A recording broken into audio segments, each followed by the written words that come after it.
తెలంగాణ రాష్ట్ర ప్రభుత్వం ప్రతిష్టాత్మకంగా ప్రవేశపెట్టిన ప్రతి పేదవాడికి ఇందిరమ్మ ఇల్లు ఇవ్వాలనే ఉద్దేశంతో తెలంగాణ రాష్ట్ర ప్రభుత్వం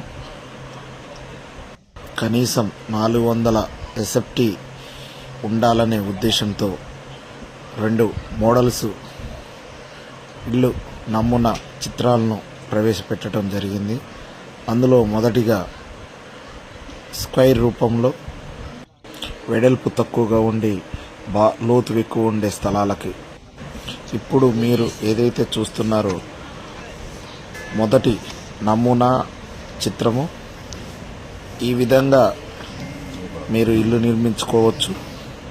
ఇందులో హాలు, బెడ్రూమ్, కిచెను, 2 అటాచ్డ్ బాత్రూమ్లు అండి.